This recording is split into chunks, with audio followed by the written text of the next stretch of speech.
Today's episode is brought to you by Madeline Lucas's Thirst for Salt, a debut novel that Leslie Jameson calls a love affair so richly and attentively imagined it carries the grace and gravity of memory itself. A magnetic and unforgettable story of desire and its complexities, and a powerful reckoning with memory, loss, and longing, Thirst for Salt reveals with stunning sensual immediacy the way the past can hold us in its thrall, shaping who we are and what we love. Says Heidi Julavitz, Lucas is a brilliant conjurer of emotional and bodily longing. I felt, while avidly turning the pages, that briny tightness of the skin, as though I'd sat in the hot sun after an ocean swim. Thirst for Salt is a sensuous, visceral debut. Thirst for Salt is out on March 7th from Tin House and available for pre-order now. You'll notice that during the outro music of every episode, I thank many people from Tin House, including one of Tin House's publicists, Jay Nichelle. And Jay has a book coming out this month, a poetry collection called God Themselves. And I wanted to point you to it, not because she needs my help, far from it. It's actually wild to think she's a publicist for my show, because as a poet and poetry slam champion, she is deeply loved. The video of her performance of Friends with Benefits has 1.7 million views and counting. Many of her poems have tens of thousands, hundreds of thousands of views.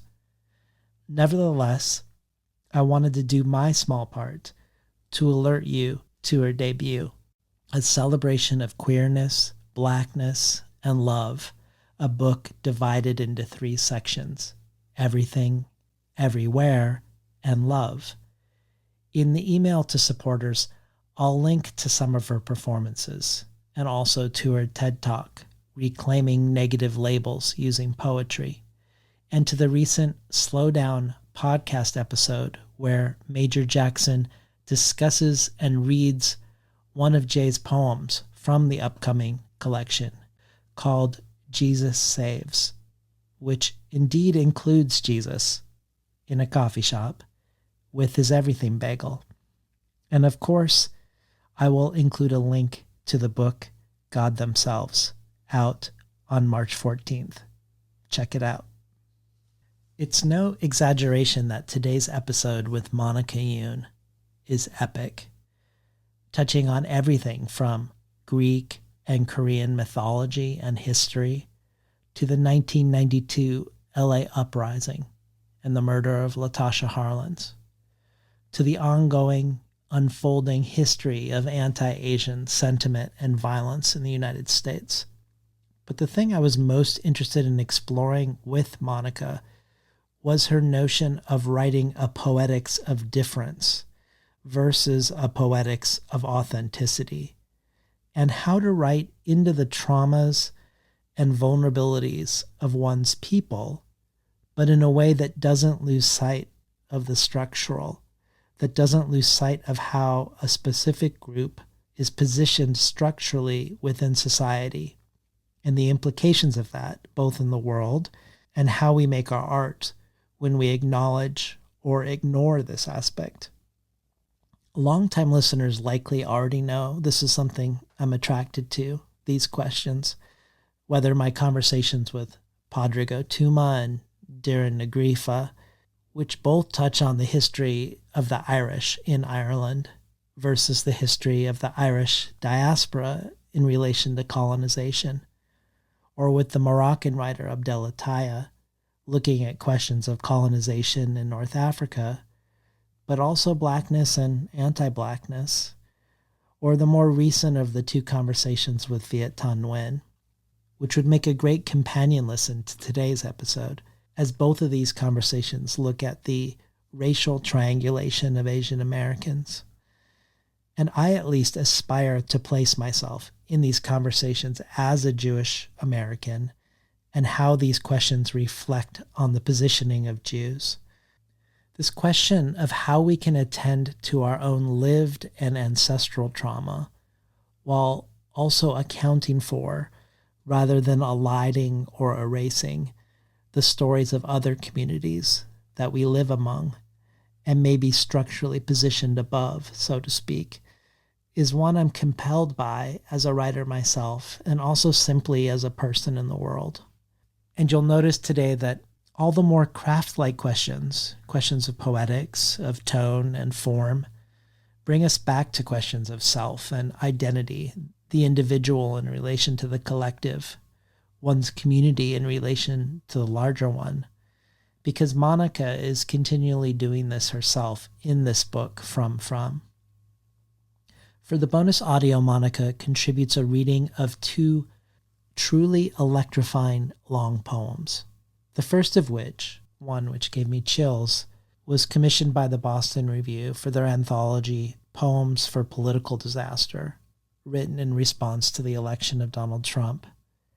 And the second is a draft of a poem, one she has never shown or read before, one that might have been part of this book as part of the sequence of Parable of the Magpie poems, but hasn't quite come together in her mind, even if we might beg to differ. The bonus audio, which includes readings from everyone from Dion Brand, Nikki Finney, Natalie Diaz, Kava Akbar, Alice Oswald, Rosemary Waldrop, and Jory Graham, is only one possible benefit of joining the Between the Covers community as a listener supporter. Every supporter gets the resource-rich email with each episode, and every listener supporter has the opportunity to help guide who we invite in the upcoming years to the show. On top of that, there are a lot of other potential goodies, from writing consultations to becoming an early reader for Tin House, receiving books months before they're available to the general public. You can check it all out at patreon.com/betweenthecovers. And now for today's episode with Monica Youn.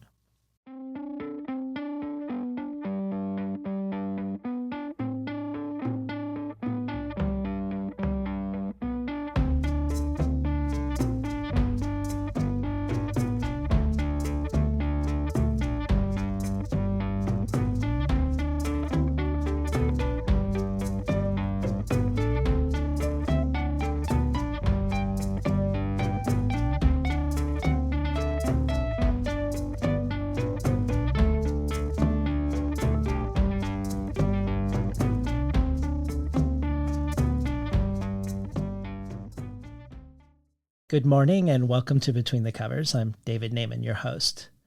Today's guest poet Monica Youn is a graduate of Princeton University, pursued creative writing as a Rhodes Scholar at Oxford, and a law degree at Yale University.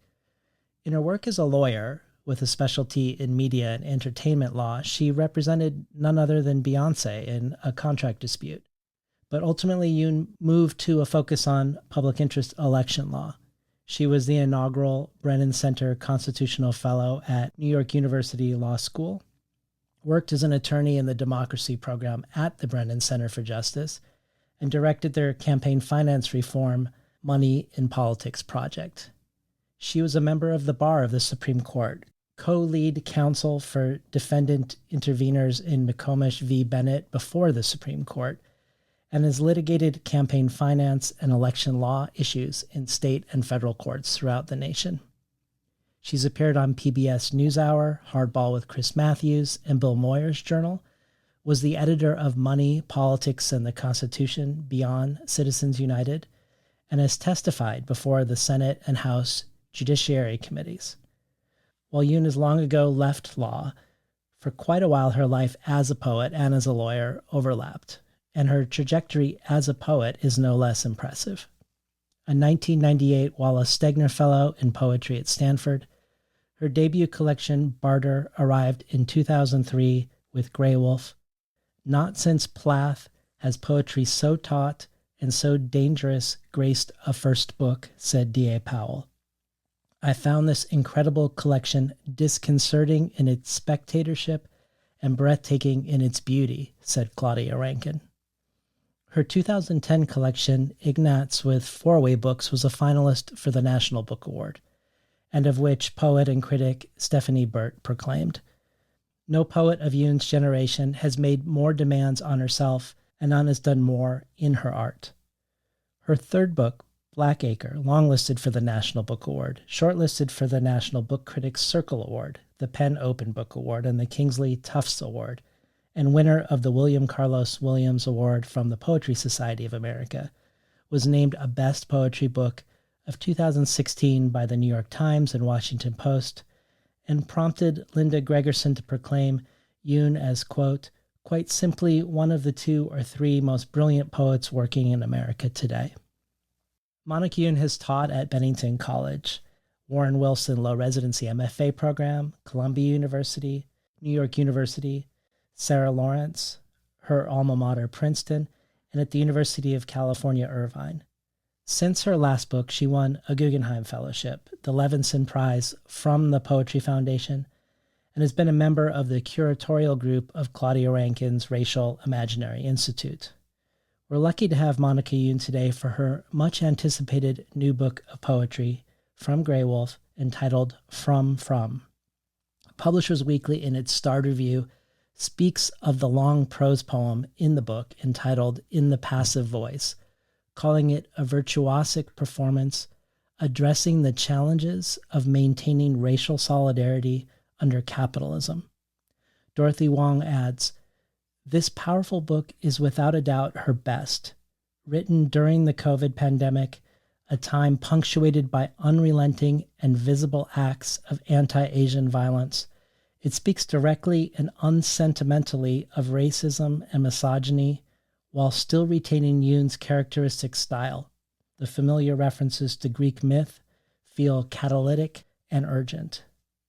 And finally, Kathy Park Hong says, From is equal parts comic and tragic, clinical and wrenching. Monica Youn's parables and studies are devastating meditations on the sadism of whiteness and the abjection of racial containment. Youn examines how complicity gestates and develops, how unexamined desire and fear lead to the hatred of the other and oneself, while yanking up the roots of words to unearth the hidden biases built into the way we speak. Youn's strongest work to date, From, is unforgiving and horrifying, singular and absolutely extraordinary. Welcome to Between the Covers, Monica Youn. Thank you so much for having me. So I wanted to start with the notion of doubleness. There is the obvious linguistic doubleness of the title, From, which I suspect is linked to a doubleness of identity, as I imagine someone saying to you, "Where are you from?" and you saying, "Houston," and them saying, "But where are you from?" Sort of situating you, someone visibly not white, in two places or in neither place. But we also have 7 poems in the collection that are studies of 2 figures, whether Midas and Marigold, Echo and Narcissus, or Orpheus and Eurydice. And many of these poems are the first poems that we encounter in the book. They're our way into the book. Your poetry doesn't make me think of Jory Graham's poetry, but I did think of her book, The End of Beauty, because of the preponderance of 2-figure poems in that collection. For instance, in her book, self-portrait as hurry and delay, self-portrait as Apollo and Daphne, self-portrait as the gesture between them, and even the non-self-portrait poems, Pollock and Canvas, Ravel and Unravel, The Lovers.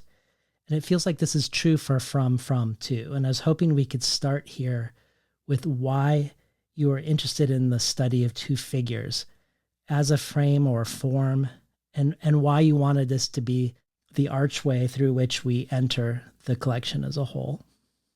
The study of 2 figures poems were new for me, I think, in 2 ways. You mentioned one, which is the doubleness of them, which for me becomes the space of complication. I like you bringing Jory into the equation because, of course, she's been a massive influence.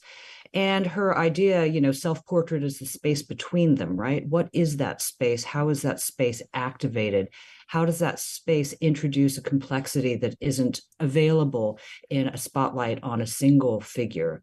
You also mentioned my work with Claudia Rankine, and Claudia is always interested in the way racial imaginaries, various other imaginaries, influence dialogue, influence the relationship between people. Now, in some of the studies of two figures, notably the first one, the two figures don't intersect in any kind of sphere except for this constructed sphere of Asianness. But I was interested in what happens structurally if you throw two figures into the mix. And that kind of gets me to the second part of what I think the study of two figures poems are doing. The Pasiphae Sado poem was the first of those poems that I wrote, and it took a really long time to figure out what I wanted to do with it. I'm not someone who comes to a poem with an a priori conception of form. I've been trying to move away from knowing what the end of the poem would be. So I end up in this situation where I'm sort of trying to feel myself into, I think, not so much form as tone. I think of form as subsidiary to tone. Tone is what drives for me. And so I was thinking, okay, well, here I am, I'm this lawyer, as you've extensively detailed. And there are various registers that are more or less familiar in lyric verse. The sort of power language of the lawyerly analytic is not one of them. And somehow I feel that that's a tone that would be appropriate to deploy here in its rigidity and in its artificiality. So what happens if you start with this material of tone and you start building something out of it? And it's not, it's not a rock, it's not a thing of clay, right? It's not malleable, it's somewhat hollow, it's unreliable. And so what happens if you start building a step and then you build another step that you want to meet it? And you end up with this kind of double staircase made out of these very thin boards that are kind of holding up only through the rigidity of their assertion, right? Only through the rigidity of their false authority. And then what happens when those staircases start doubling back on each other? How do you use tone to generate structure? And then what does that do? And then how does the thing become recursive? And then what does that mean? And so I was just kind of watching that process happen in constructing. I think the first of those poems was the most palpable to me because that's when I was, I think, figuring this out and saying, okay, I've just laid down this plank. And what does this plank have on it? Well, it has Asianness on it. What does that do? Well, let's mention that and see where that gets us. Well, Asianness brings race into the poem. Well, what does bringing race into the poem do? Well, that gets us to here. And, I just kept moving step by step from that. And then the material itself will create its own resonances. I don't need to do that work. Well, you've had a long-standing interest in Greek mythology long before this collection, and many of these two-figure poems engage on one side with a Greek figure. You've talked about how Greek myth has been an obsession of yours since you were a child, that if someone had asked you in elementary school what you'd want to be, you said a professor of Greek mythology. And you've said that in some ways these myths are more constitutive of the way you process the world than the Catholicism you were raised with. But both in your interview with Dorothy Wang at Bomb magazine and explicitly in the poems themselves in this new collection, the engagement with Greek mythology isn't just because they're rich, evocative stories that have subsequently influenced so much of culture and art and your own life, but returning to these two figures, I think of Emily Wilson's translator's note to the Odyssey, where she talks about the Greek coinage of the word xenia, their concept of hospitality, and also xenophobia, that Greekness is defined in relation and often in opposition to the other, to the non-Greek. And like Wilson, who suggests that the rituals of xenia are employed as a means to extend empire, you look at Greekness in relation to both their own colonial aspirations and their racial self-conception. And I was hoping maybe you could talk into that more for us, the functional role Greekness is playing in from. Yes, and I love that you're bringing Emily Wilson into the room, because talking about that last poem, the poem ends with a translation, my own translation of the word Pasiphae. Emily Wilson is someone I know very slightly from Yale. And so I kind of bounced it off her. I'm like, is this legit? Can I say that Pasiphae means this? And she said, absolutely. So I felt validated, I guess. But I also think that she has a deep understanding of the context and function of Greek myth. Is not like these figures were always white statues. In fact, they never were. That was not their function. I think the Trump presidency made me think a lot about the myths that people tell themselves and the centrality of the idea of nation or national identity to myth making. And that was true for the Greeks, as it has been for many other cultures. What is Greekness? And a lot of Greekness is defined as Greekness became more complicated, became more widespread, as the Greeks started establishing colonies, and as they started worrying about influences such as the worship of Cybele or the Egyptian mythos coming into Greek religion, a lot of Greekness starts to become defined in opposition to an Asian other. And the myths become somewhat obsessed with thinking about this idea of Asia. Asia is a Greek word. We treat it as if it's somehow more neutral than the word Oriental. It's the same thing. Asia for the Greeks meant that place over there where we have colonies. And the content of what is in that box that is called Asianness has changed. They were referring to Phrygia, to Turkey, to parts of present-day Georgia, to Armenia. And now we think of the focus of Asianness has shifted more east and southeast and south. But that idea was always there. And a lot of the figures that we consider to be taboo or dangerously alluring and sexual and magical and dangerous in that way, the witch queens, the Trojans, the Thebans, all of the sites of taboo fascination for the supposedly rational Greeks are Asian and would have been understood as Asian. I wanted to ask about the construction of Asianness from in relation to your own self-conception over time. Long before this book, you've talked about growing up deracinated, that your parents, who came before the 1965 Immigration Act, were an early wave of post-Korean War immigrants who were very much striving for assimilation. Your parents seeing model minority as a positive thing, their social circle being other Korean engineers from the same elite private high school in Korea, that your brother didn't learn to use chopsticks until college, that you grew up in a white part of Houston where you'd be the only Asian person in your classes, and perhaps most notably growing up in the South with a racial binary where you were either not white or not black and your family chose not black. I know you've engaged with the feeling of being deracinated before this book in multiple ways, maybe most notably in your quote-unquote Twinkie poem, Goldacre, from your last book.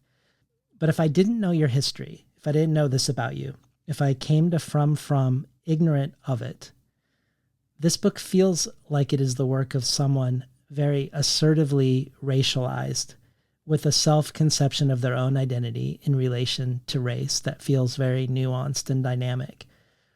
The book very provocatively and actively places us in a racial dynamic regardless of the race of the reader right away, which sort of begs the question for me about the story or journey for you. For instance, when you say in the acknowledgments, "Thank you to my fellow members of the Racial Imaginary Institute for their profound influence on my thinking about race and art making," I noticed myself wanting to construct a narrative about how you've come to this point of writing from, which feels like a fully embodied and confident engagement with really difficult questions of being Asian in America.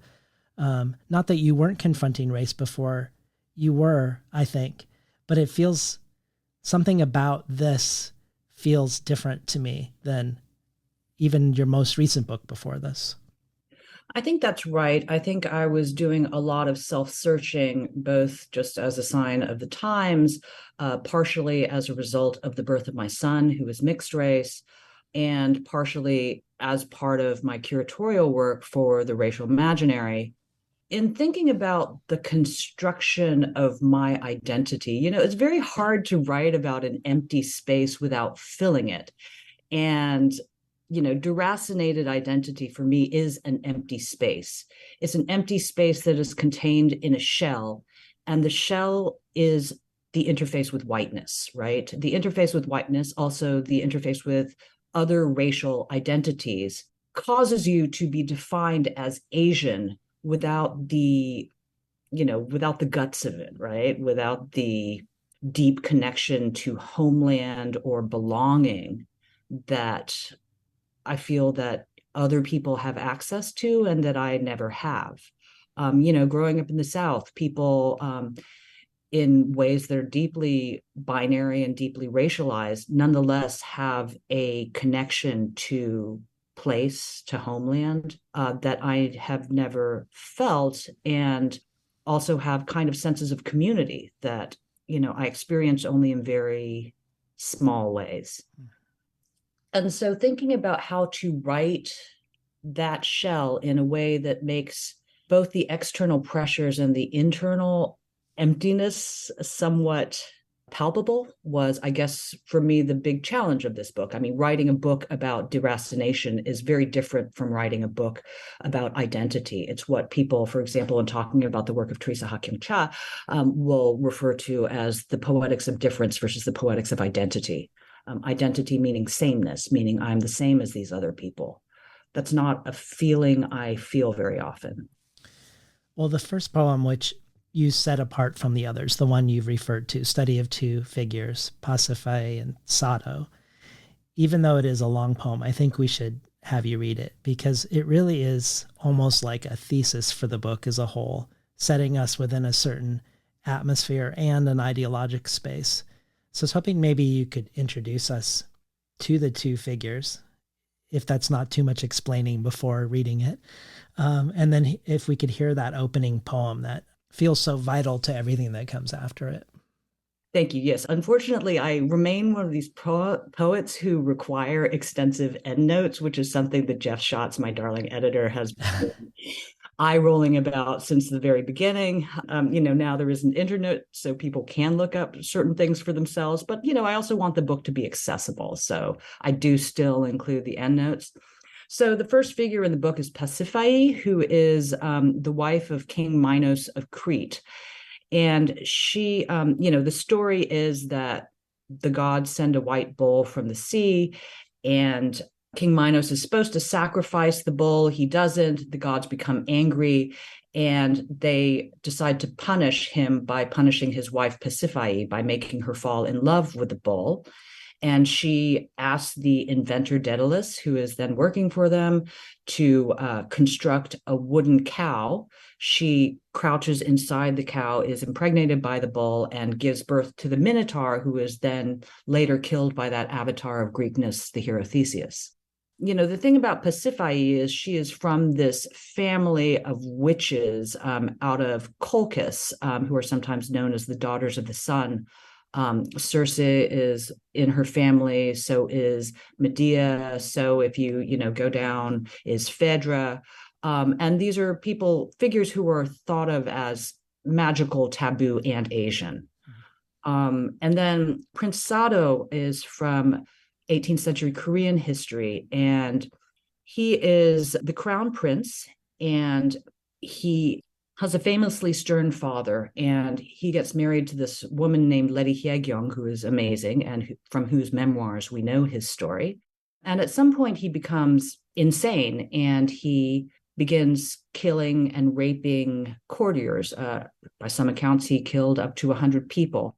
And there's very little that the king can do about this problem without creating a crisis for the succession. Because if he kills Sado as a criminal, then the entire Sado's son, the grand heir, will become illegitimate or tainted.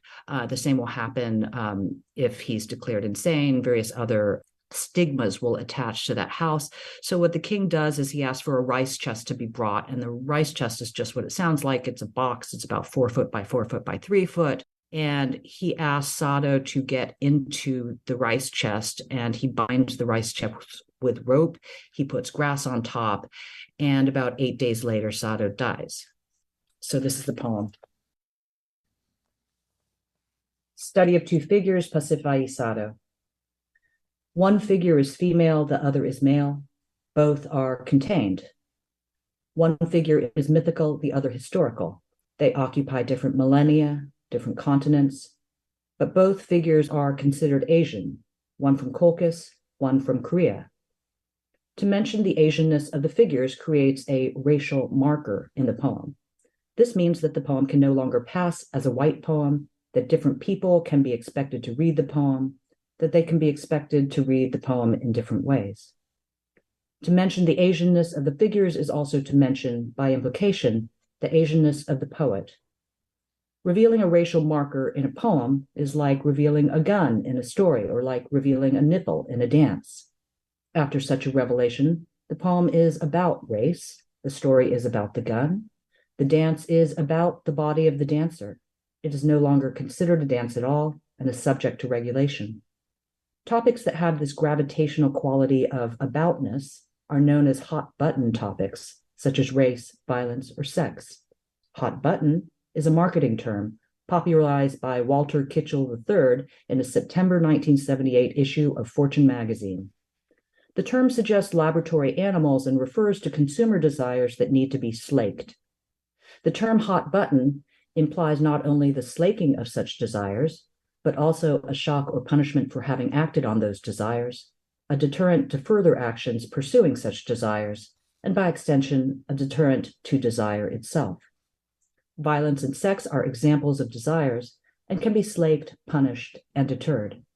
Race is not usually considered an example of desire. Both the female and the male figure are able to articulate their desires with an unusual degree of candor and specificity. Both are responsible for many sexual deaths. The male figure says, "When anger grips me, I cannot contain myself. Only after I kill something, a person, perhaps an animal, even a chicken, can I calm down. I'm sad that your majesty does not love me and terrified when you criticize me. All this turns to anger." Your majesty here refers to the king, his father. The female figure is never directly quoted, but Pseudo-Apollodorus writes that she casts a spell upon the king, her husband, so that when he has sex with another woman, he ejaculates wild creatures into the woman's vagina, thereby killing her. Although this punishment is enacted on the body of the woman, this punishment is meant to deter the king from slaking his desires. Both figures are figures of excessive desire, requiring containment. Both containers are wooden. Both containers are camouflaged with a soft, yielding substance, one with grass, one with fur. Both containers are ingenious solutions to seemingly intractable problems. One problem is political, one problem is sexual. They are both the same problem. They have the same solution. The male figure waits in the container for death to come. He waits for 8 days. His son will live. This ensures the succession, the frictionless transfer of power. The female figure waits in the container for the generation of a life. We do not know how long she waits. Her son will die after waiting in his own wooden container. This ensures the succession, the frictionless transfer of power. There are many artistic representations of both containers. The male figure's container is blockish, unadorned, a household object of standard size and quotidian function. Tourists climb into it and pose for photos, post them online. The cramped position of their bodies generates a combination of horror and glee. This, in turn, creates discomfort, the recognition that horror and glee should not be combined, that such a combination is taboo. The female figure's container is customized, lushly contoured. Its contours are excessively articulated to the same degree that her desire is excessively articulated. Artists depict the container in cutaway view revealing the female figure within, awaiting the wild creature. The abject position of the female figure, on all fours, pressing her genitalia back against the hollow cow's genitalia, generates a combination of lust and revenge. This, in turn, creates discomfort, the recognition that lust and revenge should not be combined, that wild creatures and female figures should not be combined, that these combinations are taboo. The tourist can climb into the rice chest. The tourist can pose for a photo in the rice chest. Then the tourist can climb out of the rice chest and walk away. The artist can look into the hollow cow. The artist can render the contours of the hollow cow, the contours of the female figure. Then the artist can walk away. Both containers allow the tourist and artist to touch the hot button, the taboo. The desire and the discomfort remain contained. Both containers allow the tourist and the artist to walk away. The male and female figures remained contained. Neither container, the rice chest, the hollow cow, appears to have any necessary connection to race.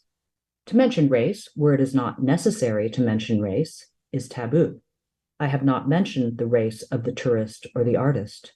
The tourist and the artist are allowed to pass for white. The tourist and the artist are not contained. I have already mentioned the race of the poet. But to the extent that the poet is not contained, the poet is allowed to pass for white. I have already mentioned the race of the male and female figures. The male and female figures are contained. The rice chest and the hollow cow are containers. The rice chest and the hollow cow are not the only containers in this poem. Colchis and Korea are containers in this poem. Asianness is a container in this poem. Race is a container in this poem. Each of these containers contains desire and its satisfaction. Each of these containers contains discomfort and deterrence. Each of these containers contains a hot button, a taboo. The tourist and the artist can enter each of these containers. The tourist and the artist can touch the hot button and walk away. Each of these containers separates the slaking of desire from the punishment of desire. Each of these containers is an ingenious solution to a seemingly intractable problem. They are the same problem. They have the same solution. Each of these containers ensures the frictionless transfer of power. Each of these containers holds a male or female figure. The name of the male figure can be translated as, "Think of me in sadness." The name of the female figure can be translated as, "I shine for all of you." Been listening to Monica Youn read from her latest poetry collection, From Grey Wolf. So we have a question for you from Claudia Rankin. Excellent. Hi, Monica. Congratulations on From. It's such an achievement. I was thinking about a question to ask you, and, I was wondering, because this is something I think about for myself, does writing from a point of view that attaches to one's racialized position foreclose any possibilities, emotional pathways, or avenues of creation? It's really, it's really a question about subjectivity and writing. And I just wondered your thoughts on that. Congratulations again. I think that's a really interesting and incredibly difficult question, as is typical of pretty much every conversation I have with Claudia, much as I love her. And I think that the question of whether a racialized perspective in the poem forecloses kind of possibilities for insight, perhaps possibilities for flexibility, for mutability, really depend on where you think that mutability is going to occur, whether it's going to occur within your own, consumption of the poem or your own creation of the poem. For me, I think the subject position is already racialized. I'm not one of these new critics who always seem to me to be completely unrealistic. I always know, and I assume that the reader always knows, that I'm coming to the question of poetic authorship from a racialized position. And for me, in a way, making it conscious or evident for the reader makes it evident for myself in a way that helps me to articulate what it is that I do and do not want to be doing in the process of the poem. For example, in this poem, I did not want to be the exploitative artist who is taking photographs of Prince Sado in the box, who is rendering Pasiphae in the wooden cow. I do not want to be the tourist who is stepping in and out of those experiences, and especially, I do not want to be the tour guide who is hawking these exoticized experiences. And so for me to make the racialization of myself as the poet explicit causes me to, I don't know, in a way, further open up what it is that I'm trying to do in the process of the poem. And this might come true even more so in the final poem, which is in some ways a companion piece to this one, in which I am constantly questioning my position as the person who is showing you what is in the container and whether I am at any instance inside or outside of the container, whether I'm part of the exhibition. Yeah. Well, I was excited to see that you were in conversation with Dorothy Wang at Bomb Magazine, who I also want to thank. I want to thank Bomb Magazine for so often giving me access to their incredible interviews, which end up influencing my conversations. But I was also excited because when I talked with Sawako Nakayasu recently, I brought up how she had said previously that Dorothy Wang's book, Thinking Its Presence, Form, Race, and Subjectivity in Contemporary Asian American Poetry, had been so crucial for her in showing her that she wasn't as white as she thought she was. And then Sawako spoke to the importance of that book. In doing so, she referenced a conversation I had with Elaine Castillo, where Elaine said, and in this case, she's speaking about dialogues within the Filipinx community, I know that to be part of a family also often means having to fight, and that fighting with your family is sometimes a way of fighting for them. And Sawako felt like that is one thing that Dorothy does.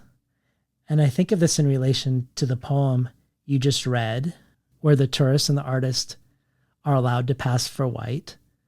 The tourist and artist are not contained, and in fact, they literally walk away and can walk away. But Asianness is a container in this poem. Race is a container.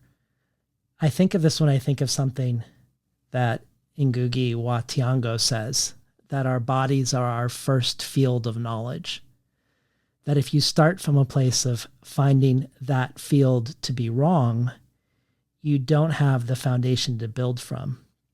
And also when I talked to Claudia in 2014, her talking about her desire for white writers to stay within their bodies when they write, to write as white writers, to in a sense be contained, to accept containment and not perpetuate whiteness as white space, as universal, perhaps as the ability to step in and step out.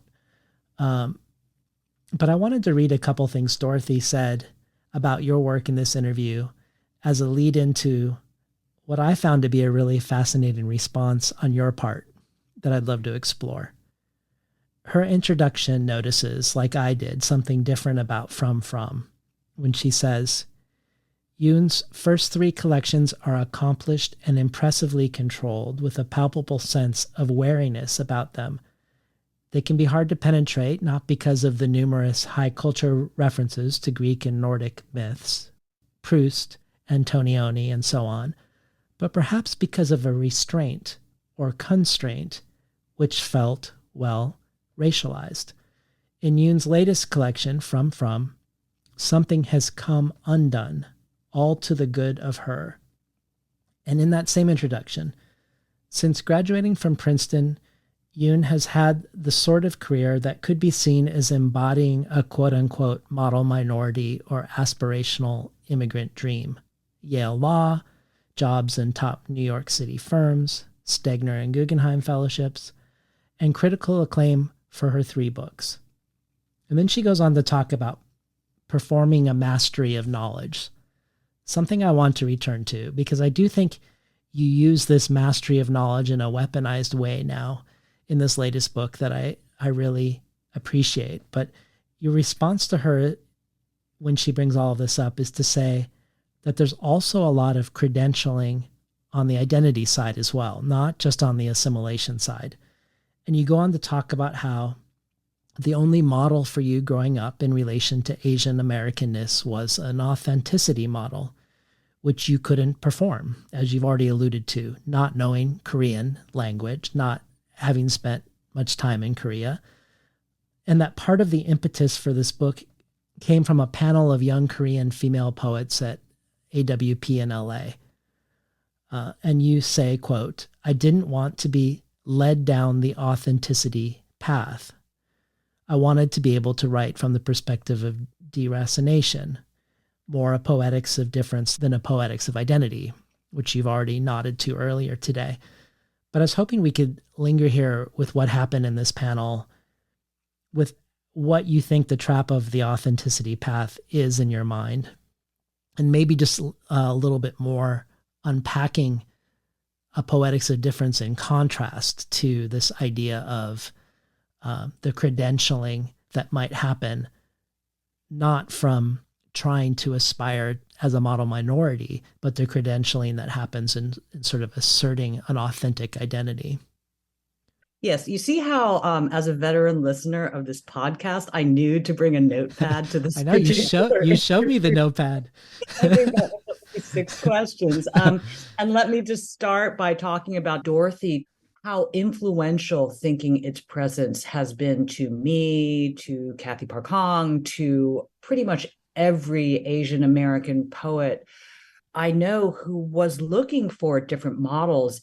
I wanted Dorothy to do that interview because her work on what it means to be a racial marker, what it means to have a racial marker, particularly with regard to John Yao, who is one of my most important generative influences and who is also writing from a perspective of deracination, right, of inauthenticity.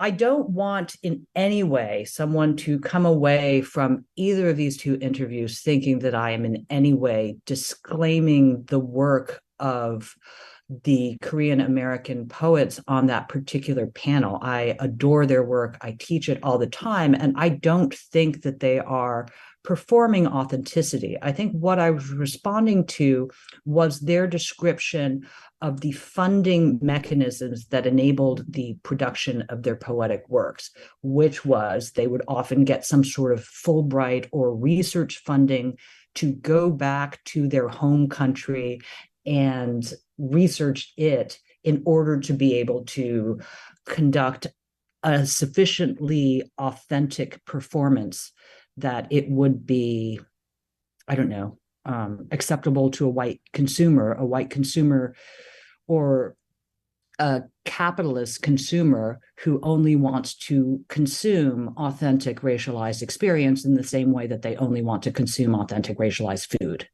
That was what I was trying to steer clear of. This is not my home cooking, and I'm not going to cook it for you. Well, part of why I asked this question in relation to containers and bodies is because paradoxically, I think resisting the authenticity trap, I think, is a way to write from one's body, from one's primary field of knowledge, if we borrow that from Ngugi. I think of something you said at Cave Canem, that during your Texas childhood, when people would say, "You aren't from around here, are you?" that you had the sense of pursuing your own memories of that time as if you were doing so as an anthropologist, with a certain distance, because you weren't the hero of your own story. That what it means to be from this place and the stories that are supposed to inform that sense of placeness are not ones designed to include you. That in a sense, you're disembodied in relation to yourself. And it seems like one move would be to find an essentialized identity from the quote unquote homeland, even if one has never been there, doesn't speak the language, etc. But it seems like it could be paradoxically a more authentic move than the authenticity move to embrace this double space as the primary space, a critical distance from Houston, but also a critical distance from Korea. And it made me wonder, I would love to hear about that in its own right, but I also wondered if it's related to the Paul Chan epigraph that opens the book. Is there a direction home that doesn't point backward? Can you speak to this sense of being disembodied from one's own story as well? And is that part of the poetics of writing a poetics of difference? Yes, I think absolutely. And I love that you brought up that quote, which was one that a young curator involved with the Racial Imaginary Institute brought up at one of our meetings when we were thinking about nationalism and what that means in terms of identity. Is there a direction home that doesn't point backward? And to be, I think the where are you from thing comes from the experience of really being 2 blocks from my childhood home where I had spent my entire life, and having someone say, you're not from around here, are you? And feeling like I could either try and prove one form of authenticity or another, but that both would be false. I came to the idea of a poetics of difference through Teresa Hakyung Cha. And of course, dictée doesn't start with either English or Korean, it starts with French.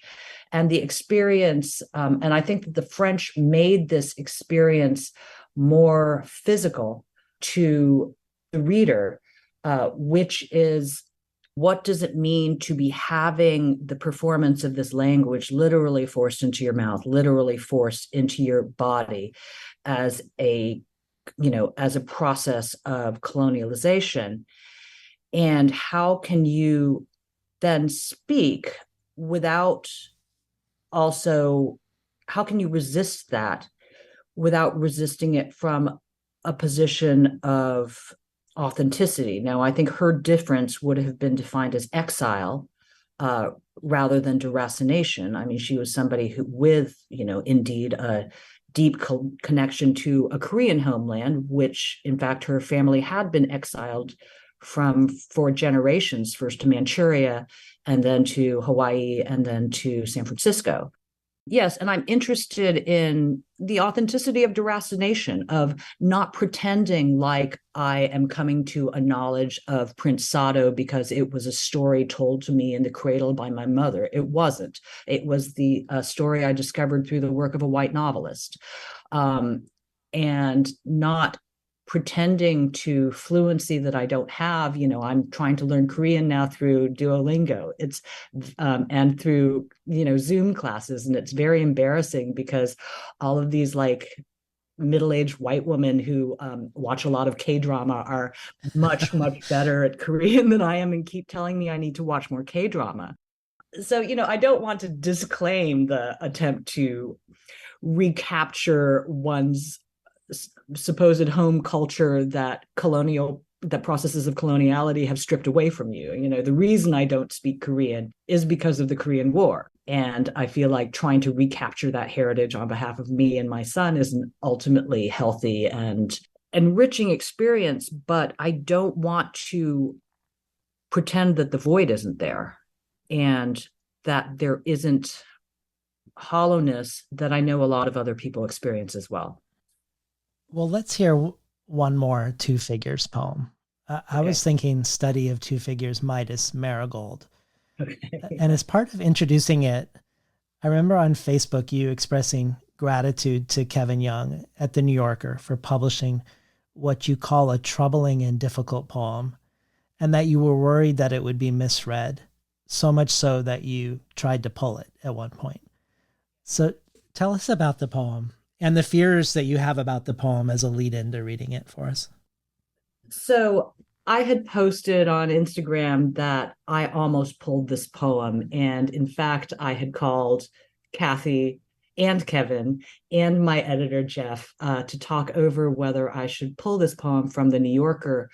I think my problem was I had submitted it before the Uvalde shootings, and it was accepted a few weeks after the Uvalde shootings, and I know that I myself could not think about a dead child at that moment without becoming incredibly emotional. And I did not want to inadvertently trigger that effect in people. I mean, that was an initial problem. And Kevin and Kathy and Jeff talked me down off the ledge. Bless them. And as far as I know, Kevin is still speaking to me, so this is good. But I think that the other question I had about the poem, which remains a more fundamental question and is inextricable from the project of the poem, which is how do you criticize both the stereotype of the striving immigrant, tiger parent, as well as criticize the actuality of the striving immigrant tiger parent? Criticize both the coloniality and the colonized consciousness. And that needs to be a question for me, because that, in fact, in fighting with this model minority thing that, as you point out, my life in many ways exemplifies, that is in some ways the question of my life. Or at least of this part of my life and of my artistic process in this moment. Let me read the poem and then we can continue talking about it. Just for those of you who don't know, just so I can preface it, because I think people think that they know King Midas. They don't know King Midas. King Midas is from Phrygia in Asia Minor.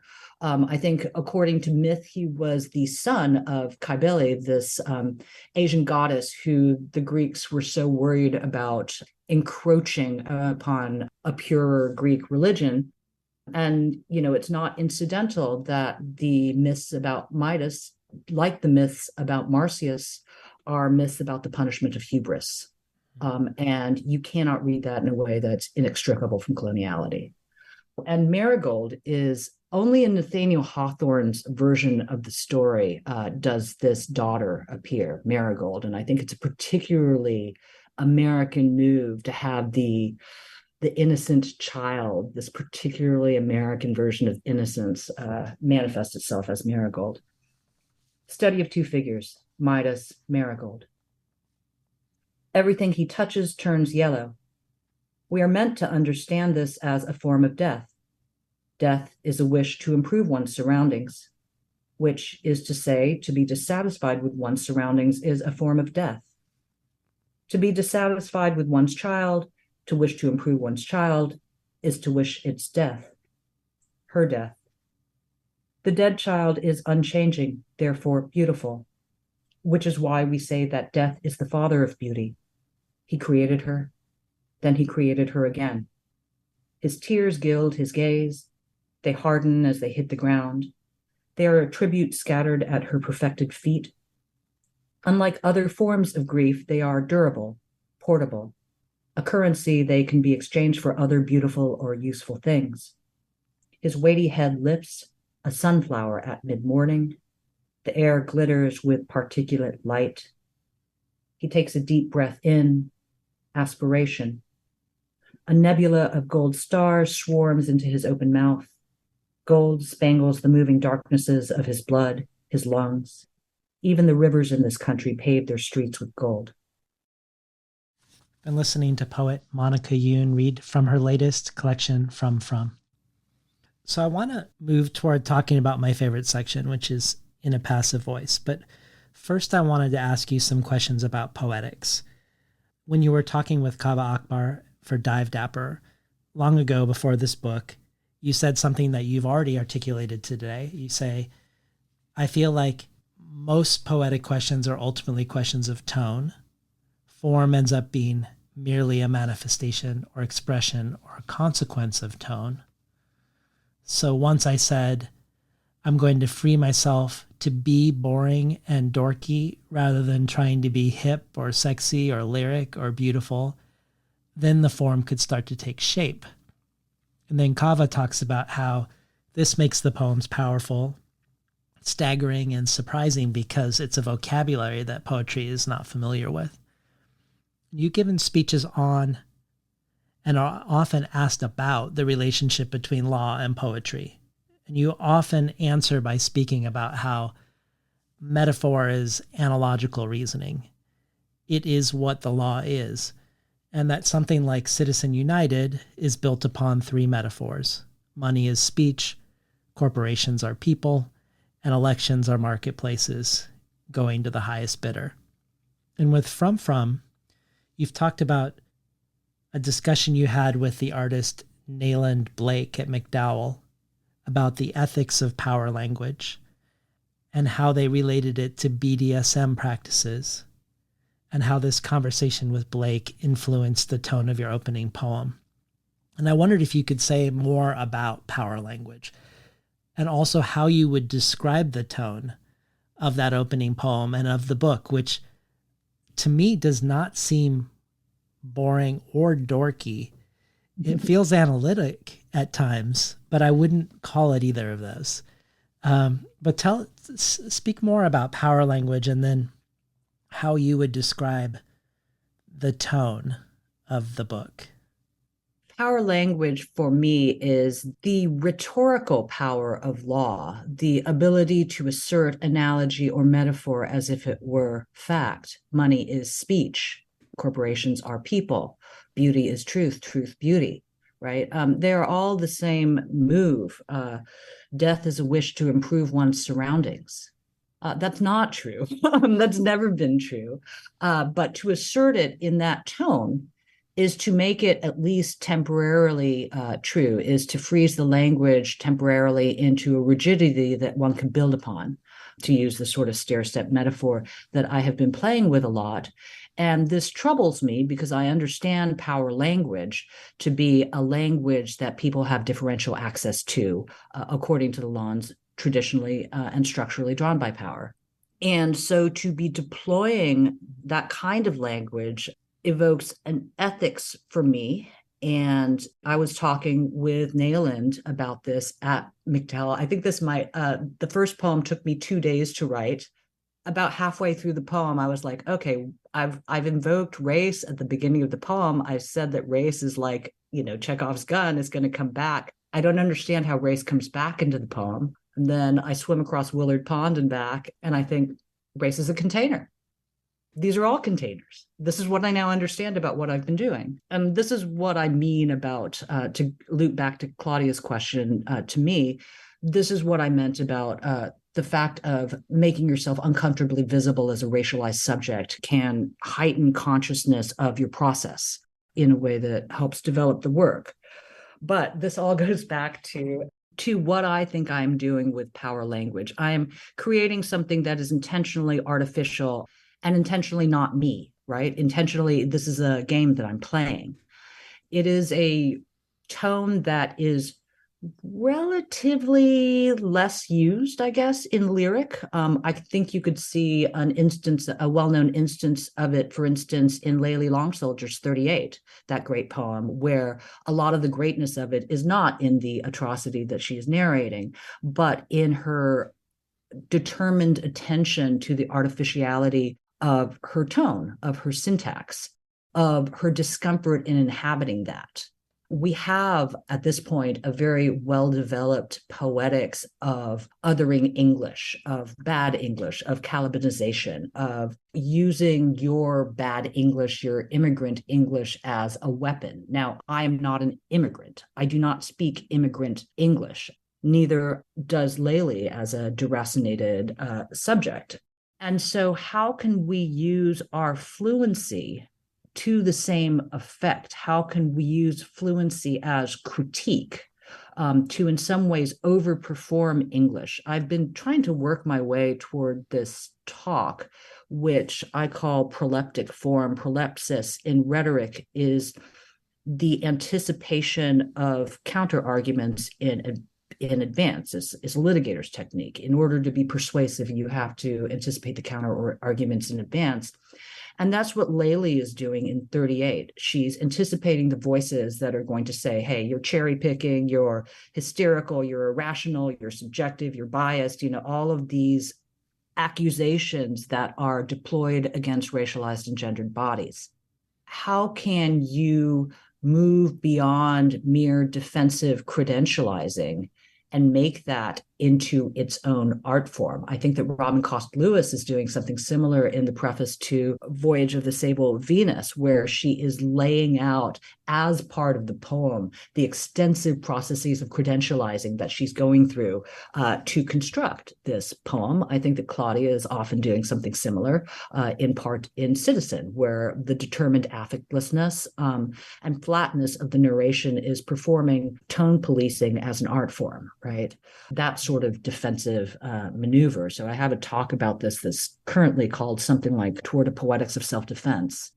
So I think I have answered your question. I am now. You've already sort of partly answered my next question, because part of why I wanted to start with tone as a first step toward your long sequence in the passive voice is because Dorothy links passivity not only to grammar, but to the stereotype of Asian Americans as passive, as well as to questions around gender and passivity. But I thought of a panel you were on at Poetry Studies Now called Poetry Outside Poetry Studies, where you talked about the proleptic strategy used by poets of color. And you brought up in that talk Layli Long Soldier, Robin Cost Lewis, and Banu Kapil. So I wondered if this exaggerated obedience to certain normative rules to show and foreground the postures that these writers are forced to adopt in the world. I wondered if you connect yourself to the strategy of prolepsis in that section. So there are two different strategies in the book, I think only one of which I would characterize as proleptic. The study of two figures poems are proleptic. They're often using that extremely authoritative X is Y, therefore Y is Z, therefore X is Z, rhetoric that resembles logic, but is not actually logic. The passive voice thing is more politeness, which I think of as a different strategy, which is more understatement, more trying to make palpable the sort of woolliness of the politeness surrounding you at all times. So it is difficult to even articulate something as primal as rage. Well, when you were at that conference that I was referring to, talking about those three writers and prolepsis, I may not be remembering this well, but I thought I remembered you talking about them using passive constructions and sort of an exaggerated performance of following the rules. These are the rules and I'm following them and I'm under them, as almost an adversarial stance, paradoxically. Yes. And this sort of like obsequiousness has always been a colonial imperative and therefore a decolonial strategy, a deep subversion of this. And, I should have looped Harriet Mullen's work into the fold as well. And I think you're right. The careful disclaimer of agency is a hallmark of what I think that this form is. No, it's not just me and my racialized subjectivity saying this. There's a more reliable tone that I'm trying to access because I realize that my racialized subjectivity is considered unreliable, right? Well, as a last form and tone question about in a passive voice, before we dig into the content, I wanted to ask you what you consider this sequence formally. This sequence that Publishers Weekly calls a virtuosic performance. And I want to ask this because you're obviously someone who thinks deeply about form. For instance, I listened to a lecture you gave at Warren Wilson on the Petrarchan sonnet, a lecture that you open with a meditation on this really weird necklace that James Joyce made for his lover, Nora Barnacle, that includes incomplete phrases of words which together and separately have different meanings. And you use this as an entryway into the sonnet. And then you compare and contrast Petrarchan and Shakespearean sonnet and talk about how for you need more than 14 lines for a poem to be one. And even a 14-line poem with a turn isn't enough in your mind to be considered a sonnet. So in the spirit of thinking about form, before we talk about the long sequence in the book, in the passive voice, I wondered if you considered this a prose poem or simply prose, or less simply, something like lyric essay. When Rosemary Waldrop was on the show, this question was a part of our conversation: what prose poetry is, and the ways the very existence of prose poetry sort of puts pressure on us to define what poetry itself is. So I'd be curious if you had any strong feelings about how this section is approached, formally speaking, and whether you see this section as poetry, and if so, how. I have come around after the fact to the conclusion that it is, in fact, poetry. That was not my intention in starting off writing it. It started off as really a day-to-day lyric essay that I was writing, thinking about the roots of anti-Asian hate. And then the Atlanta shootings happen about 10 days into it, and it becomes much longer and much more complicated. I think about the difference between traditional essay and lyric essay as pretty straightforward, that the logic of lyric essay is associational as opposed to argumentative. And I think it verges into poetry where what I think of as the non-semantic aspects of language get brought into play, questions like cadence and sonic resonance. Now, I think about form all the time in my own extremely weird way. And it's strange because I have no formal training whatsoever in prosody. And now I find myself a professor of English, never really having studied English except in a weird 2-year master's program at Oxford that was almost entirely focused on James Joyce. So I had never done the sort of Norton Anthology English 101 study of English in that way. And so my thoughts about form are almost purely intuitive. And for me, form is functional. A form exists for a function. Otherwise, there's no reason for it. And sometimes the form performs a function and sometimes it doesn't. And I think that's what I was trying to get at with that extremely weird Petrarch and sonnet talk. And for this essay, the form did not start off as functional, and then it became much more functional as we move deeper and deeper into the piece, and it starts to circle back on itself in the same way that a long poem will eventually do, if you allow it to. So let's hear a part of it before we discuss it. And I suggest a part of it because it's nearly 45 pages long. It's really long. I have turned down multiple offers to publish excerpts of this, given it is far too long to publish, except in book form, because I felt like I needed space to make the complete argument rather than a partial argument. But I'm happy doing that here because I feel like I have room to contextualize it. Flipping through my writing notebook, I come across a sentence in all caps on a page by itself. You are in no position to criticize anyone. I have no memory of why I wrote that sentence down. Is it a self-admonition, a quote? I enter it into my search engine, just random tweets directed at Madison Cawthorn, at Ted Cruz. Is it something I said? Is it something someone said to me? The anyone in the sentence feels like dissembling. It should be a me, the sentence a strategy to deflect a perceived attack, to make the attacker redirect their punch so that their fist slams into their own other hand cupped to receive it. The sentence assumes that there are positions from which criticism is valid and positions from which criticism is presumptively invalid. Is the stooped, scrabbling posture of abjection a position from which criticism is assumed to be valid?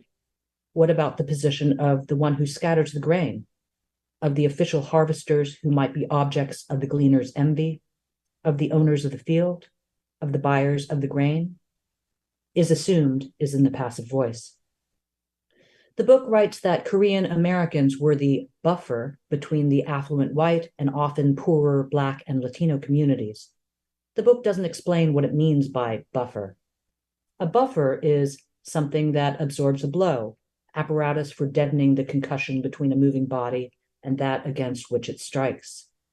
As a term, buffer is another construction that leaves it unclear who is meant to be striking the blow, the Black and brown against the white, or the white against the Black and brown, Which is the moving body? Black and brown upward mobility or white suppression? Korean Americans were not the buffer for the blow. They were the instrumentality of the blow. They were the blow itself, not the leather glove, but the white-knuckled fist. Everyone on the beach, whether walking or standing, keeps their eyes down, fixed on the sand at their feet. When the occasional person makes eye contact, I greet them loudly so that everyone nearby will know I'm American, that I speak English exactly like an American. I am polite. Buff is a beige color, deriving from the Latin word for buffalo. Buffalo hide is a light brownish yellow, hence in the buff, suggesting both the color and the hide. Buff leather was used for polishing, hence the verb to buff. Avoiding eye contact is one of the reasons Edward T. Chang and Carol K. Park give for tensions between the Black and Korean communities on the West Coast in the decades after the INA. The Black community believed that Korean Americans were purposefully disrespectful by not greeting them or looking them in the eye. Meanwhile, Korean business owners viewed their Black clientele with suspicion. Koreans who had failed to assimilate into American culture continued to treat their customers the way they did in Korea, where they were taught not to look customers in the eyes or count out change because it was considered rude. The two communities clearly didn't understand each other. Who is this passage trying to convince? Who could be naive enough to believe this, that failure to make eye contact was the way Korean business owners manifested their disrespect of Black customers? Not by profiling them, not by following them through the aisles, not by crossing the street to avoid them, not by overcharging them, not by refusing to hire them, not by reaching for their purses, their wallets, their guns. A buff can also be a blow, from the Old French buffet, meaning slap or punch. Rebuff, meaning to reject or criticize sharply, to snub, derives from still another root, the Italian buffare, meaning gust or puff. To rebuff someone is to take the wind out of their sails. A buffet can knock the wind out of somebody. In describing the murder of Latasha Harlins, the book says that Du Sun-ja accused Harlins of shoplifting a bottle of juice, which Harlins denied. The book omits that Du had pulled a gun on another Black teenage girl several days before. The book omits that the store had a reputation for falsely accusing Black customers of shoplifting. The book omits that Harlins had money in her hand to pay for the juice, which cost $1.79. She had those $2 in her hand when she died. The book says, quote, that the two engaged in a scuffle in which Du snatched Harlins' backpack and Harlins punched Du in the face, close quote. The book omits that before Du snatched Harlins' backpack, she called Harlins a bitch, grabbed her by the sweater. The book omits that Du threw a stool at Harlins after being punched. The book omits that Du's husband falsely reported the incident as an attempted holdup. The book mentions that the news repeatedly showed the footage of Du shooting Harlins in the back of the head as Harlins was attempting to walk away, leaving the juice on the counter. But the book omits that Du was sentenced to no jail time for the murder, just a $500 fine plus funeral expenses and 400 hours of community service. The book omits that the judge in the case, Joyce Carlin, stated at the sentencing, "Did Mrs. Du react inappropriately? Absolutely. But was that reaction understandable? I think it was." The book omits that the LAPD largely abandoned Koreatown during the uprising, blocking off access to wealthy white neighborhoods and bottling up Black, Latinx, and Korean residents to vent their anger and fear on each other. I stopped reading the book. In April 2012, NPR's All Things Considered asked me to be that month's news poet.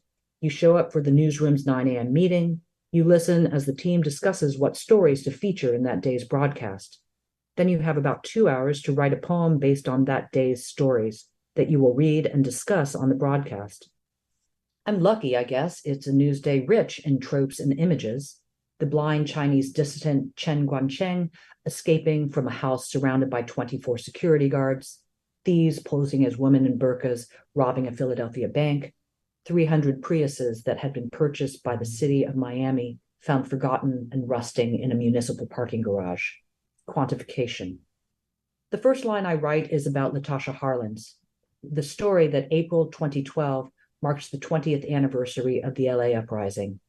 But I write it thinking about Dusunja, how much anti-Blackness Dusunja must have eaten, drunk, breathed, to have seen an honor student buying orange juice for her grandmother as a threat to her life. Sunja is the name of my mother's best friend, who had lent me a diamond tiara for my wedding, a tiara she had bought in the 80s for her newborn son's future bride. Turns out he's a confirmed bachelor. Also, my own marriage recently ended. I think about Du's purported fear, how she must have fed it, nourished it, cherished hopes for it, that it would grow from inkling to actuality, that it would manifest, apotheosize. Fear as congruent to desire, both cut out a hole in the self, then go questing for a shape that will fit that hole, fill it. Like the incomplete circle in the missing piece, rolling along, singing its song. I think of Du assessing each Black face, each Black body that walked into her store, searching for the shape that would make her fear whole. How she taught herself to crave the weight of fear thudding into the pit of her stomach like certainty, like food. I write the line, fear is the coin dropping into its slot. I'm sitting cross-legged on the floor in a windowless office. I have 80 minutes left. Quantification. I don't feel capable of being explicit to figure out what I want to say, what I feel able to say about Latasha Harlins, about Dusunja, about the LA uprising. I pull up a rhyming dictionary on my phone and surround the line with a villanelle, a guaranteed crowd pleaser. It's a crap villanelle. I think I'll salvage the line about Latasha Harlins, that I'll write a more worthy poem about her when I have more time. That was almost 9 years ago. It's been 30 years since her death, twice as long as she got to be alive. Today, a 21-year-old white man kills 6 Asian American women and 2 other people at 3 Asian spas in the Atlanta area. Also today, they rename a playground in South Central LA after Latasha Harlins. Been listening to Monica Youn read from. So Dorothy Wang doesn't say which part of the book she's referring to when she says, I found your critiques of racial ideology and structures devastating at times. I work on this stuff, so I usually don't go, whoa, but there were moments when I gasped. But I imagine her, with no evidence, as referring to this long sequence. I also feel like this piece returns us to questions of doubleness and is a different entryway into a different sort of study of two figures. When Dorothy Wang says, there's no way to talk about Asian immigrants or the Asian American experience as separate from the Black American experience or the Indigenous experience or the Latinx experience because of the relation to whiteness, nothing's in a vacuum. And I think of Korean Americans not being the buffer of a blow in Koreatown, of a blow delivered by whites on the Black community, but instead being the blow itself. And at the same time, you saying all of this while talking about real substantive violence against Asian Americans, that talking about the latter in America, in Wang's formulation, and I think in yours, needs to be linked to the former. It reminds me of my most recent of 2 talks with Viet Thanh Nguyen. We look at the LA riots in a structural way, as you do. We look at the George Floyd murder with the Arab shop owner calling the cops and the bystander Hmong American cop, but also looking at the ways Asian American as a term has both a revolutionary and visionary activist origin and now has this reactionary representational politic also that can and does erase real deep differences in experience, say between the Hmong community or other refugee communities and many East Asians and Indians who came as high-skilled professionals. And I think my attraction toward having these sorts of double vision conversations It's because I feel like as a Jewish person in the United States, the response that feels most compelling to me as the best response is Dorothy's response, and yours. When I think of the situation of the Korean shop owners, I think of my own family. I think of my grandparent shop owners. And not to say that the situation between Jews and Asian Americans is the same, but I do think there's some structural overlap. And I know in Koreatown, where Koreans were moving, positionally speaking, into the same places Jews were before them.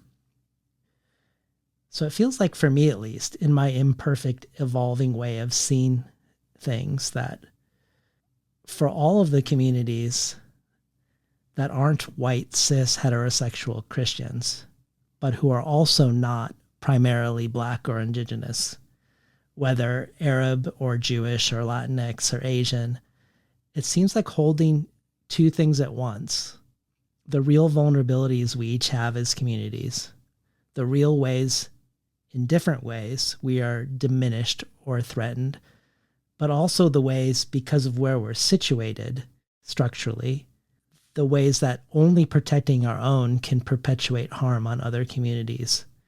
That configuration, as complex as it is, resonates with me. And I'm thinking about what you say in the passive voice just before the section you read about how Koreans are able to move into the neighborhood, obtain loans, mortgages, and leases to open businesses that their Black neighbors in the same neighborhood could not obtain. It seems like that applies to many non-Black communities of color and otherwise. And I guess I just would love to hear more about this notion of reconfiguring the buffer to the blow itself, and how and why for you it's important to explore the many incidents of anti-Asian violence that you do explore throughout the book in this way, to link it also to something way more complex, essentially, and not primarily affective or subjective, but structural and in some ways exterior. Yes, absolutely. And, just absolutely fortuitously, last night I was having dinner with one of the people whose thinking has been most central to me on this issue. It so happens that the political scientist Claire Jean Kim, who works on what she calls the racial triangulation of Asian Americans, is at UC Irvine, and she happens to be a poetry fan. And so she invited me to dinner last night. And so we met for the first time and talked for about 4 hours, largely about this. Now, her new project, her new book, which is coming out in June and which I have been promised a galley of, which I will hold her to, is called Asian Americans in an Anti-Black World. And her argument is Asian American studies and a lot of the thinking of Asian Americans about race likes to think of Asian Americans in relationship to whiteness, to coloniality, which makes sense given sort of the international context, the foreign policy context. But when you're thinking about specifically the Americanness of Asian Americanness, her argument is you can't do that in a vacuum, that what I call racial capitalism, and she has a much more pointed critique. She says structural anti-Blackness is constitutive of Asian Americanness. You cannot understand Asian Americanness without understanding structural anti-Blackness, other forms of structural racism and inequality, and the ways in which Asian Americans have been brought to this country under racial capitalism to perform two functions. I mean, first of all, to be the scabs, to be the buffers, to be the people who were undercutting the wages of emancipated slaves, the wages of newly unionized workers on the West Coast, the wages of Latinx workers. Koreans were brought in, first the Chinese were brought in, and the Koreans and Japanese are brought in to undercut the Chinese. Whenever a group gets too much power, they bring in Asians to be the scabs. That was the first wave. And then after the INA, The second wave is brought in with a Cold War function, which is to be the model minority function, and also in the service of structural anti-Blackness, to say, first of all, look at how these Asian Americans, these Chinese immigrants, these Korean immigrants, these Vietnamese immigrants are thriving here as opposed to in those nations that are under communist governmental systems. And secondly, to be, how come these immigrants of color are doing so much better than the existing Black populations, particularly those who are descendants of enslaved Africans, and to very cynically be making that argument to try to undercut other people of color, and particularly Black people, when in fact the people who are brought in as that minority, as that model minority wave as a result of skilled employment preferences, are specifically brought in to be model minority, are more educated than their home populations. And look at what's happening today in the Supreme Court. I can barely speak about how angry I am that once again they're using Asian bodies to beat down Black and brown bodies, that they tried this case before with white plaintiffs, and then when that didn't go anywhere, they substituted in Asian plaintiffs, as if we were the same thing. And it makes me just absolutely almost speechless with rage that they are once again using Asian bodies to beat down Black and brown bodies, to use us as the instrumentality of racist oppression, to use us as the fist of structural racism.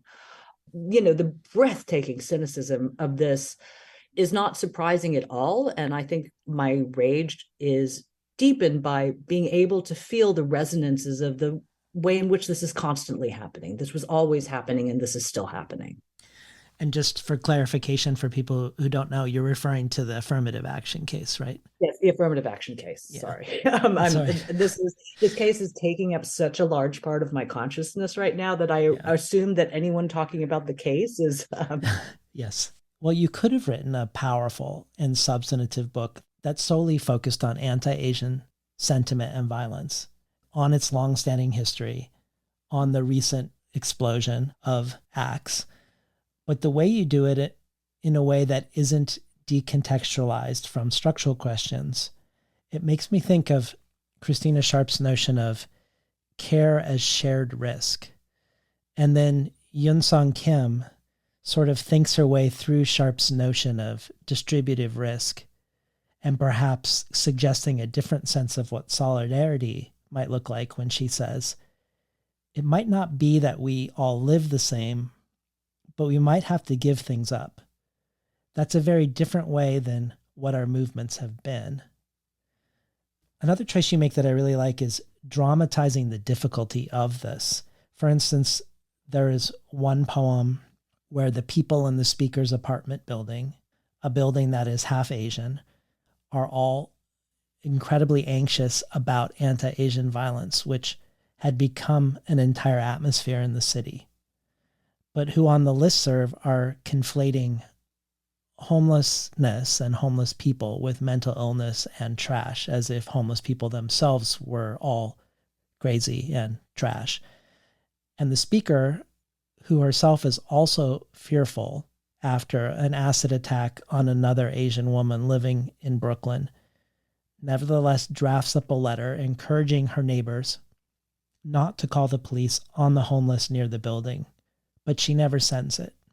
And similarly, in the section you just read, how you wanted to write about Latasha Harlins, and it took you 9 years to figure out how to. To me, these are really generous moments in the book that draw me further into the book, these failures to engage.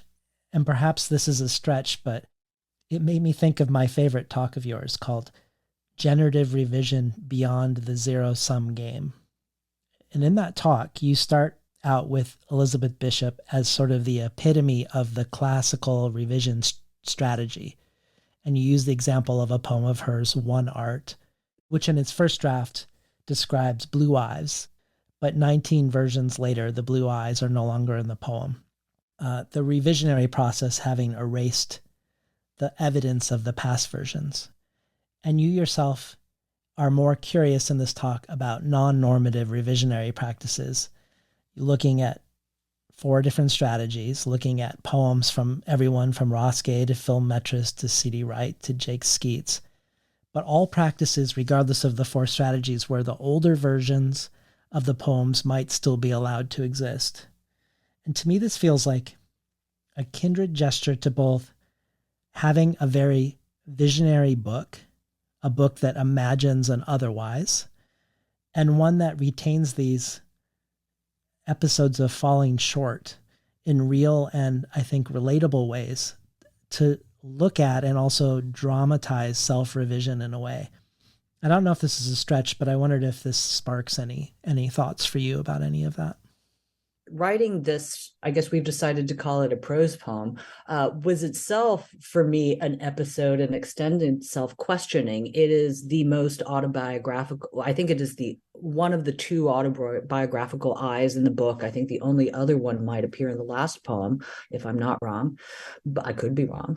But in the experience of drafting that email and not sending it, and then in the experience of writing about drafting the email and not sending it, trying not to perform this, hollow virtue signaling, right? In which I'm pretending that all of my impulses are pure and that, I'm some sort of warrior for, for a more enlightened vision of racial solidarity. I'm just this Brooklyn mom going about her day, subject to, I think, the temptations to give in to exaggerated fear during this period and trying not to let it disrupt my relationships with the only place I've felt at home.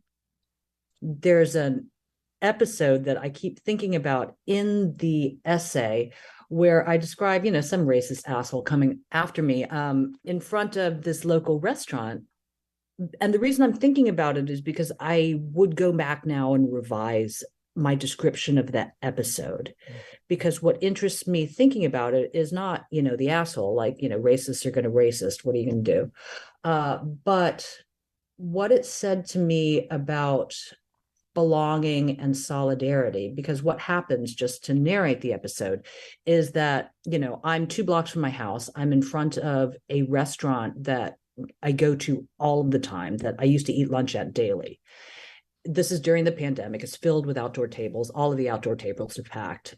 And this asshole comes up to me and starts visibly confronting me, this racist. And I'm kind of audibly trying to signal for help. I'm saying, no, none of this racist bullshit in our neighborhood, etc.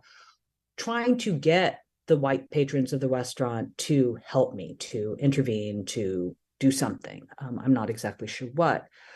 None of them do anything. And this goes on for an unreasonably long time. And finally, this Black cyclist pulls up and starts locking up his bike. And I intentionally position myself next to him. And what I ask him is not, can you please help me?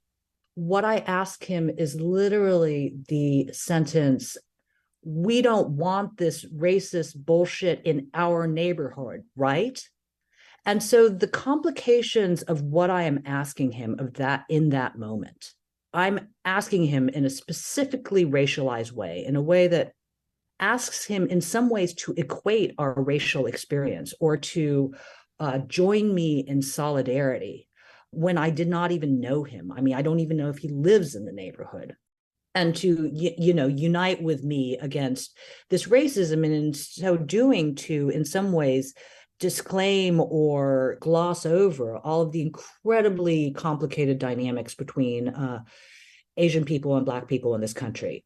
And that he's willing to, kind of say, in a sort of a confused way, having just dropped into this situation, yeah, sure, yeah, right. But just that moment, and I think the way in which I guess I had been affected by what seemed to me a rejection of belonging by the people in this restaurant, calling me to be, I guess, searching for a more active form of solidarity from this, again, this complete stranger who doesn't even know me. and the generosity of his willingness to respond to my question, not for just help that I would ask anybody, but specifically racialized help that I am asking a Black man to give me, I think is the reason that episode continues to haunt me. Well, we have a couple questions for you from other people still. Okay. God. And they're both interesting. I'm going to play one and then shortly after the other, after you answer the first, because they both touch on pronouns and on the deracination sonograms. So here's the first one from Diana Coy Wynn. Awesome. My question revolves around the deracination sonograms, poems which felt tremendously personal, somehow more so given that they are written in a distanced third person, as if watching a home video of scenes from one's childhood. The ways in which your devised form propagated the letters and sounds of the word deracination through the sonograms felt like a tender act of resistance to the violent ruptures and consequences of uprooting. These poems literally and literarily not only break down the word and the act it represents, but allows for these sounds to take root in new words, perhaps not unlike taking parts off of a jade plant to root many more jade plants. Could you speak about the process of writing this long sequence? Thank you, Diana, for your close reading and for the generosity of that question. And I feel like I can see the spawning fish figures of Ghost of in your question, and this image of the jade plant and its tendrils.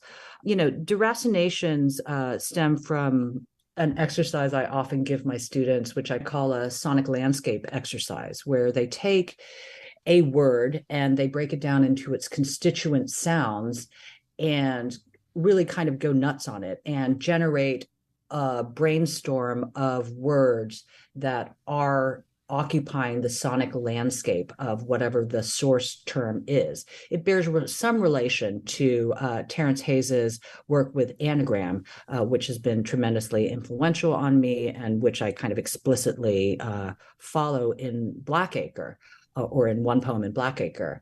But here I thought, well, deracinations is an interesting word because it consists so much of soft, ubiquitous sounds. It's everywhere, and you don't realize that it's everywhere, that it is the air that you breathe, that you don't realize that you have walls around you because the walls are clear. And so I wanted to have something that is that first person largely, although, I fictionalize a lot of it. And, some people are writing about those poems as if they're strictly autobiographical. I mean, they're really not. Some of them are pure fiction. But to write about it from this kind of distanced, this extremely artificial and third person distance, I think allowed me to make things of them and to say in some ways, well, this is something I've always taken for granted. The opening poem of the deracinations sequence is about how I learned to read. And this, in fact, is maybe my earliest memory. I learned to read very, very young. And I learned to read on the book Curious George. And only later, when it was time to teach my son to read, did I ever look again at Curious George and am appalled to discover that it seems to be weirdly a coded parable about the Middle Passage. And I say, okay, there's no way in hell that I'm reading this to my son. I am surprised that more people are not talking about this, although I'm sure that there are people who have.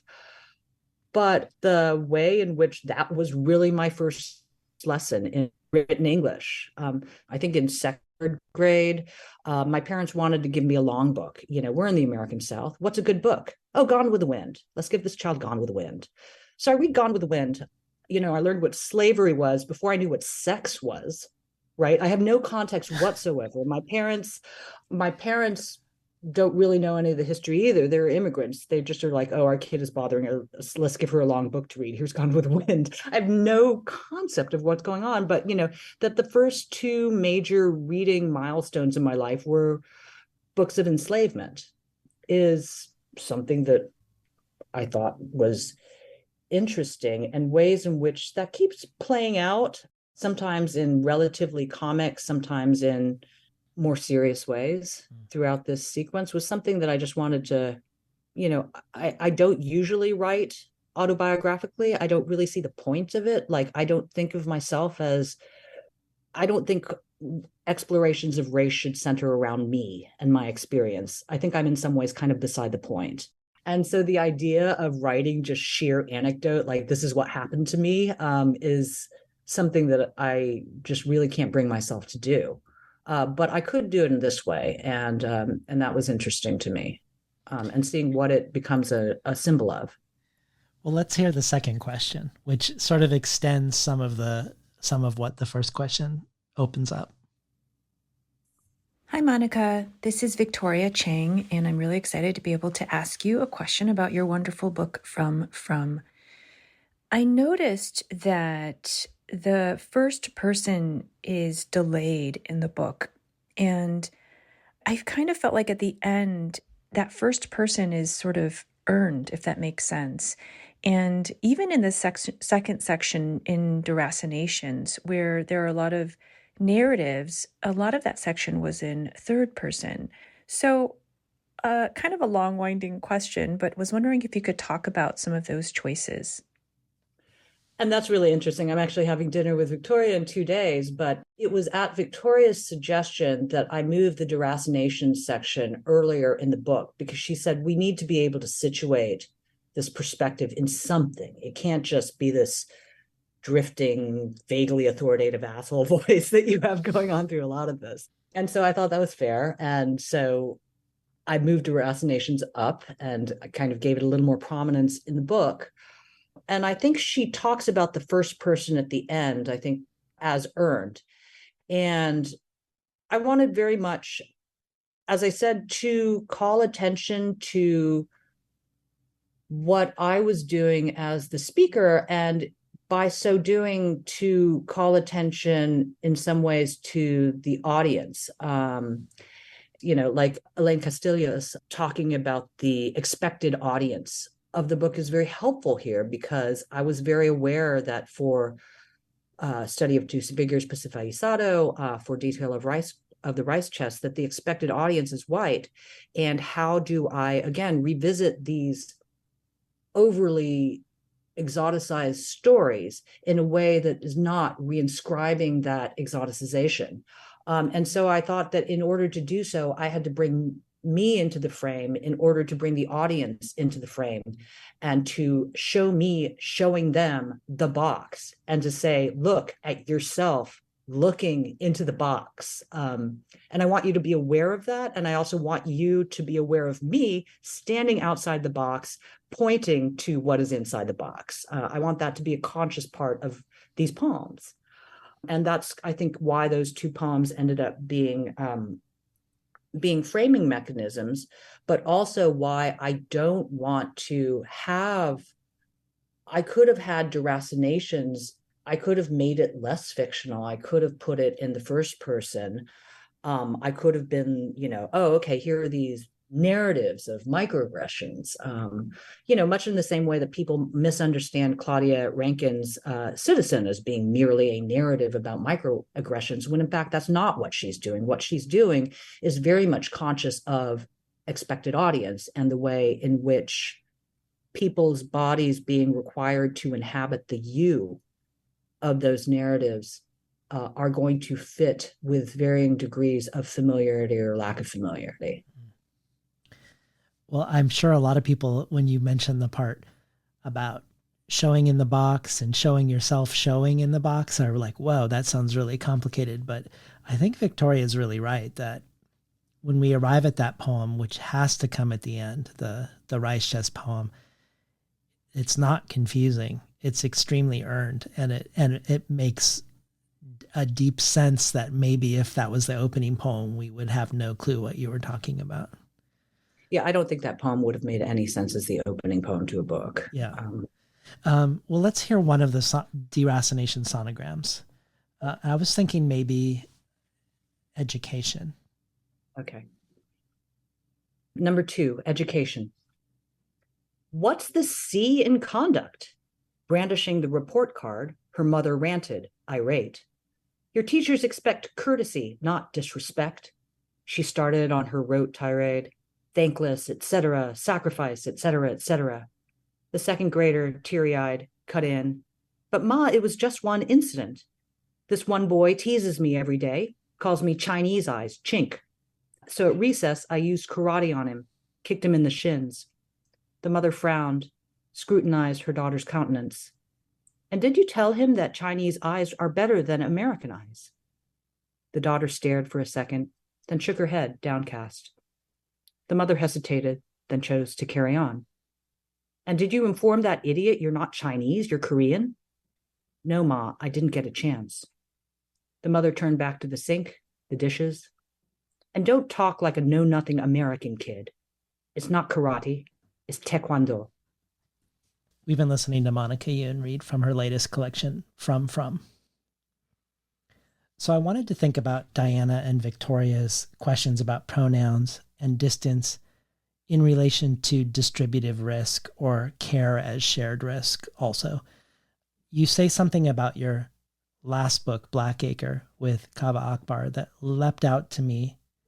Quote, part of the idea of Blackacre and the linkage to property is that the system of inherited property is dependent on women being the embodiment of that transaction, is dependent on women's bodies being the mechanism that ensures the stable transition of property, what lawyers call the free alienation of property. And then later, if you have had your entire self shaped and supported by this particular structure, and you start to attack and dismantle that structure, then what is holding you up? That's the premise of that poem. And I think that's a central poem to the book. I keep going back to the image of the trellis, whether and in what condition the tree can survive without it. The book is full of failed trees. And I think of the pressure on the notion of the I, the individual, that you're leaning into and from. Because I do think what is scary, not only about assuming risk on behalf of others who aren't you who aren't like you, is not just the risk itself, but the destabilization of self, of the I, and the unanswerable questions that might arise around who you are if you're assuming risk on behalf of a group that isn't quote unquote you. But the flip side is your image, which I love, not of failed trees necessarily, but of trellised trees, because I think even so-called successful trees are in reality being held up too, not by trellises, but by other things. That the flip side of the fear of shared risk is something worth living for, I think. But I wanted to hear about any thoughts you have about this question of failed trees in relationship to individuality being destabilized in these poems. This idea that you've earned the I think is true with Victoria, but I also think you're doing something to the I as well. Well, I'm trying to do the same thing. And I think of Blackacre and From as companion volumes in this sense. I think in Blackacre, I was really trying to just disengage what I have been taught to desire, what I have been told that I want, and what I think that I do want, or what I thought that I did want, and why, and really trying to figure out how to come up with alternative visions of sustenance, support, survival. And I think I'm doing something very similar in From, which is to say, look, having been raised as little model minority poster child, how can I even talk about my childhood or the formation of what passes as myself, while trying to call that whole process, that whole structure into question? all of the sort of the lengthy resume thing that you preceded the podcast with, like all of that. And what are the silences that underlie those assertions? And, what I think was important to me in education, again, was not the just random asshole calling me a chink, whatever, that happened daily, but the assumption on the daughter's part that, well, first, the assumption on the mother's part, the confidence of being able to say Chinese eyes are better than American eyes, Asian eyes look better than American eyes. And her understanding that her daughter does not believe that, her understanding that the daughter has internalized racial inferiority, even as of the second grade. I've seen my own son do that. I've talked with other parents who've seen their children do that, and how she chooses just to go forward because she has gone on this, the mother has chosen to go in this immigrant model minority direction, and this is the price of that. This is the price of immigration. That's what's interesting to me about the poem. By later in the sequence, the mother has so far abandoned those ideals as to be pressuring her daughter to get plastic surgery to get to look more white, which is an autobiographical detail. And so to think about those in relationship to a self, what do you call a self? What do you call desire when it's been formed under those conditions? I want to ask you more about desire in a minute, but before we do, I thought it was interesting that they both notice your relationship to distance, the distance in the sonograms, but then Victoria's notion of earning a closeness of an eye. But it made me wonder about your discussion again with Dorothy about how she describes your work before this book is carapaced. Like when Linda Gregerson said about your last book, Blackacre, that we, quote, encounter a more expansive, undefended version of the poet than any of her previous work has led us to expect. It seems like Dorothy feels this sentiment, not about Blackacre, but about From. And you seemed attracted to her using this word carapace. And you talk about how you have always been attracted to poets like Ray Armantrout, who, as you describe, construct these mega robot fighting personas, these avatars to do their work in the world. And it was actually an event you did with Ray when I was preparing for her most recent appearance on the show, where I knew I wanted to have a conversation with you for the show because you seem so deeply attuned to the salient elements of Armantrout's work and also the subtle ways it had changed over time. You get very granular in this conversation and in a way that I thought was really satisfying. You noticing that pronouns were super rare in her early work, but then start to appear and be more actively engaged with in the later books. Also how her latest work seems less fragmentary, that there's more continuity of thought. And I wondered if in that spirit of Victoria's question about progression within the book, if you could do something like you did to Armantrout's career to yours on the level of poetics, if you could talk to us more in this granular way on shifts that you see book to book on the level of the line or the stanza or the poem.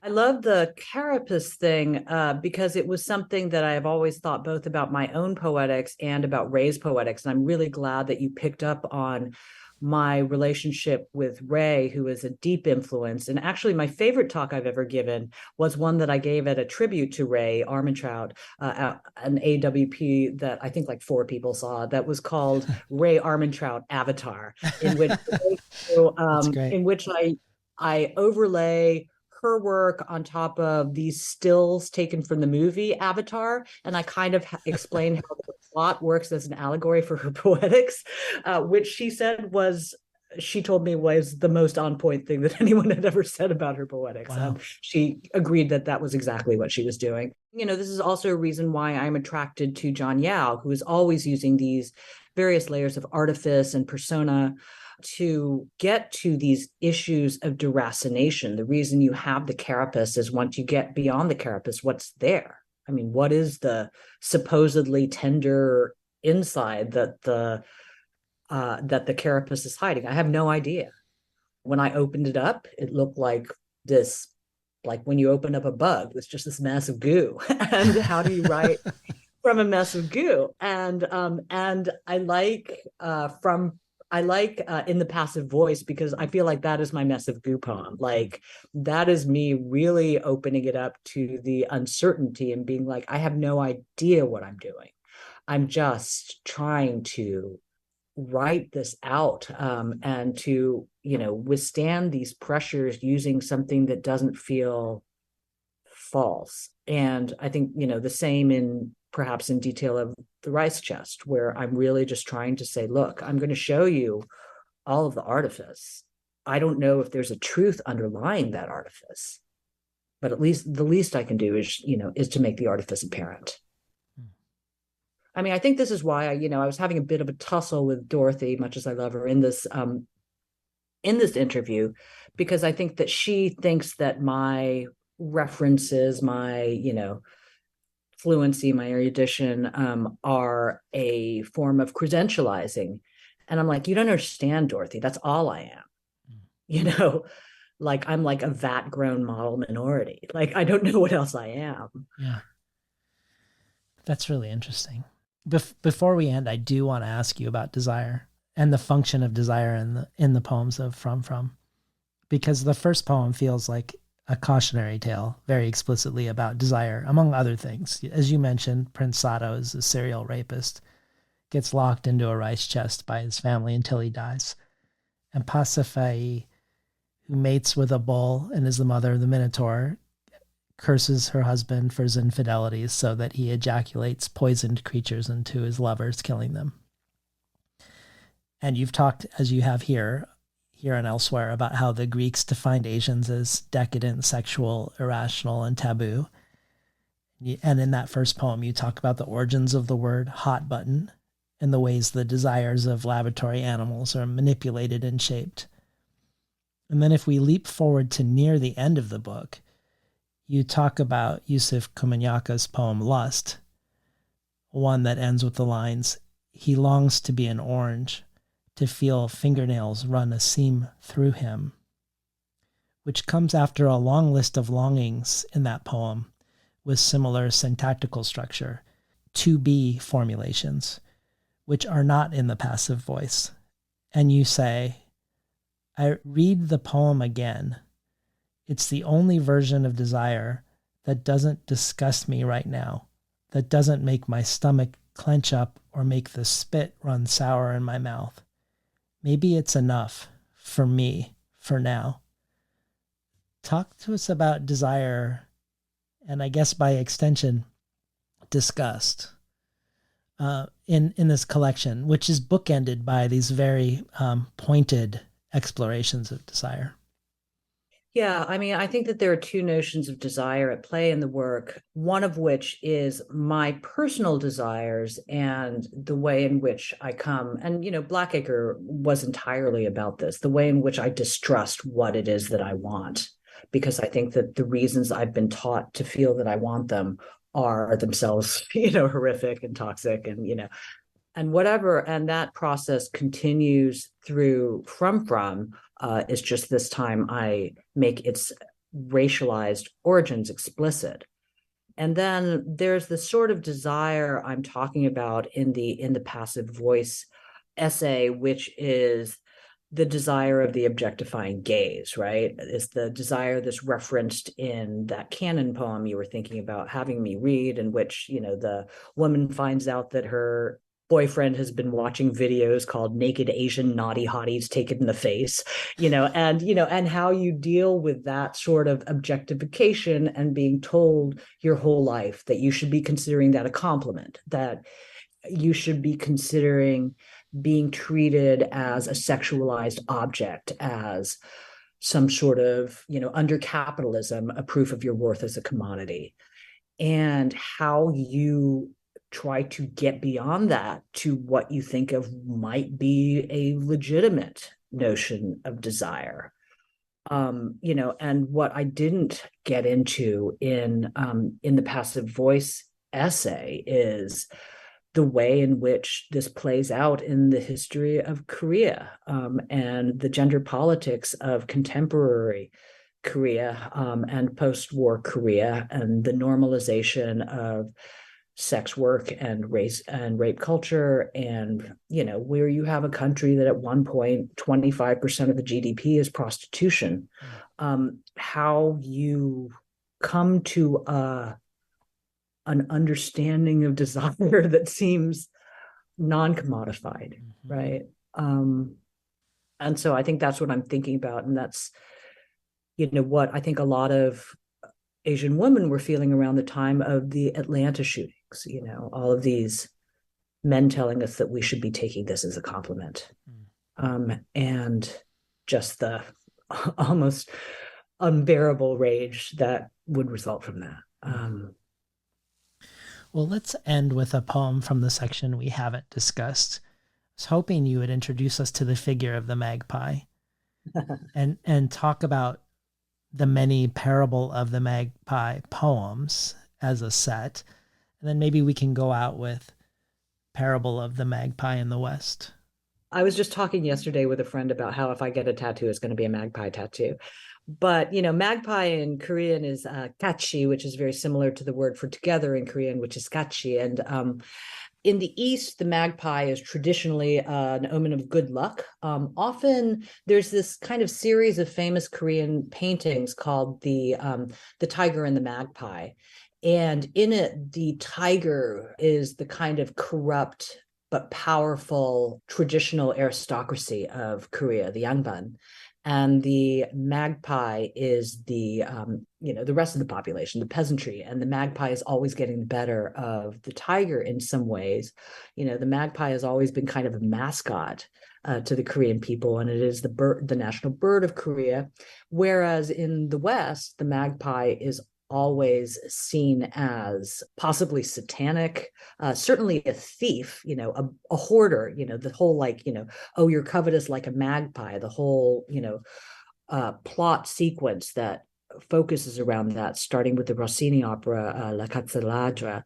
And the fact that seems entirely to be a fiction, that in fact, magpies don't like shiny objects.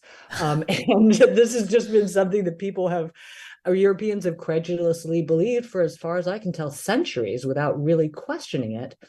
And the way that played into, in the West, the domestic magpie, in America, the domestic magpie population was hunted to near extinction because people thought that their picking insects off of cattle meant that they were eating the cattle, devouring the cattle, drinking blood, that they were vampiric in some ways.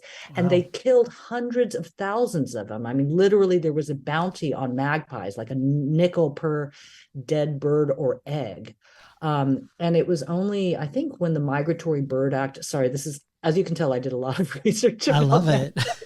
I love it. It's amazing what Google searching will get you. But it was only when the Migratory Bird Act was extended to cover magpies that the slaughter stopped. And I like the parables because parables give you the opportunity to be explicitly didactic in a way that I had to hold myself back from doing.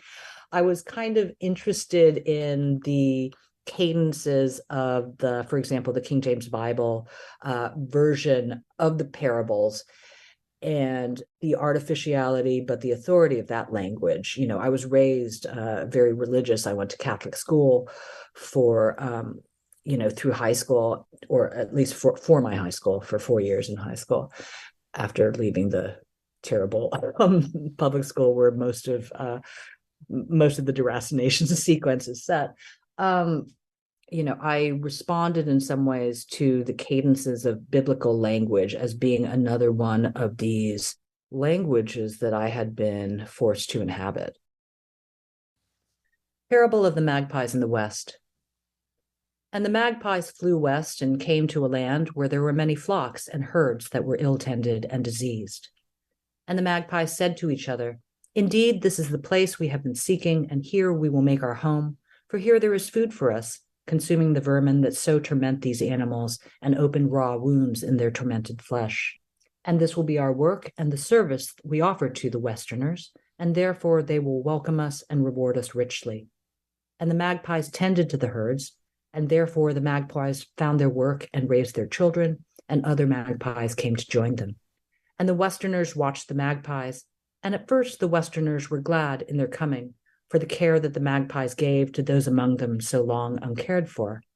And therefore the magpies walked proudly among them, and the magpies had neat black coats and neat white shirts, and the magpies nodded their neat black heads and called to each other with loud voices. And then some Westerners hated the magpies and said to the others, "See how the dark hands and dark mouths of the magpies are ever wet with the blood of their work and their food. Surely, therefore, these magpies are unclean in their ways, and therefore we should not suffer them among us." And then a sickness came upon the land, and many died among the Westerners and also among the magpies. And those who were sick were cared for by the magpies. And still some Westerners hated the magpies and said to the others, "Surely this sickness came to our lands with the coming of the magpies, and surely, therefore, the magpies have brought this sickness to our lands through the uncleanness of their food and the uncleanness of their ways." And then some Westerners hunted the magpies. And some of the magpies cried out and said, "Why do you hunt us? Are we not those who care for you, even in this sickness?" But other magpies answered them and said, "But has it not always been so, you who have chosen to care for those who are not your own?" Thank you for being on the show, Monica. Thank you so much for having me, David. It's been a pleasure. I've been talking today to the poet Monica Youn, the author of From Grey Wolf. Been listening to Between the Covers. I'm David Naiman, your host.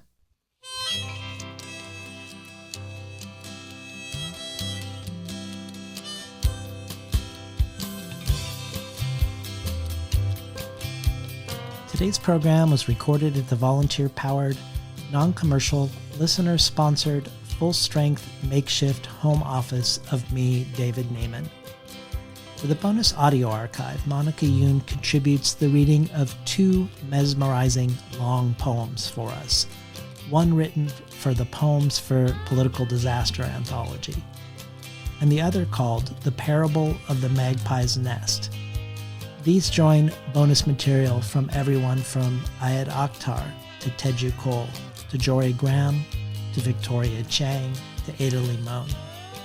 The bonus audio is only one possible benefit of joining the Between the Covers community, including collectibles from everyone from Ursula K. Le Guin to Mary Kim Arnold, the Tin House Early Readership subscription, getting 12 books over the course of a year, months before they're available to the general public, to a bundle of books selected by me and sent to you.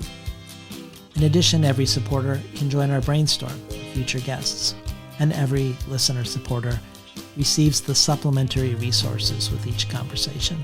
You can find out more at patreon.com/betweenthecovers.